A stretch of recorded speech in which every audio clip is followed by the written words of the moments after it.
Face aux membres du jury ce 15 octobre, ils étaient au total 5 candidats pour la première cuvée à défendre leurs travaux dans le cadre de la soutenance de thèse du programme doctoral Distant Production House University délocalisé au Gabon. 5 candidats, dont 3 en thèse de doctorat et 2 en habilité de diriger les recherches, parmi lesquels Chris Herman Pouna, qui a exposé sur les implications du droit pénal sur les TIC au Gabon, et Oumar Marmat sur l'analyse de la politique de taxation de l'économie numérique au prix du transfert de l'espèce de la CEMAC. En ce qui concerne la lutte contre la cybercriminalité, il existe un certain nombre d'éléments juridiques en République gabonaise, mais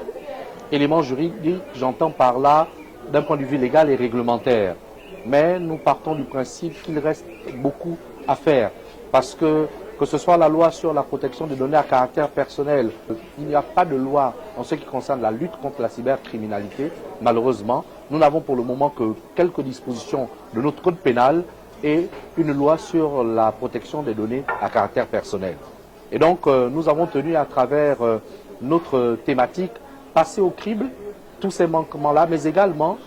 nous avons souhaité être une force de proposition pour les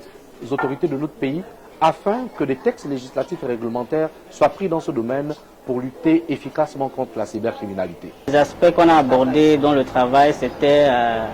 comment mettre en place une réglementation communautaire pour permettre à ce que les opérations qui sont faites en ligne soient taxées dans la zone CEMAC. De deux,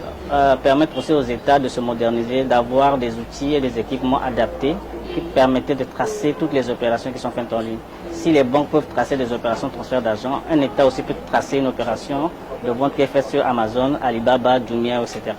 Je pense que la Covid a accéléré le processus de la digitalisation de l'économie qui permettait à certains États de ne plus avoir de ressources sur certaines activités. Donc, et aussi on a émis des recommandations à tous les États de la CEMAC de pouvoir au moins se mettre en place des systèmes de partage d'informations pour une opération qui est faite au Gabon. Si le contribuable se trouve au Cameroun et que le Gabon a besoin d'informations, il fallait que le Cameroun, dans le cadre de la convention fiscale de la CEMAC, puisse fournir des informations concernant le contribuable en question. Et tous ces points qu'on a soulevés, je pense que la CEMAC avait proposé, mais sauf que ce n'est pas mis en œuvre. Notre zone, vous la connaissez très bien, c'est une zone qui tarde à avancer dans le domaine de la communautarisation des actes par rapport à l'Afrique de l'Ouest. La session de soutenance de ce jour a vu la participation des candidats, aussi bien gabonais que camerounais, grâce à un accord de coopération entre Distant Production House University pour Londres School of Modern Studies et l'African University of Management de Libreville, dont l'objet est la collaboration scientifique et académique entre les deux institutions.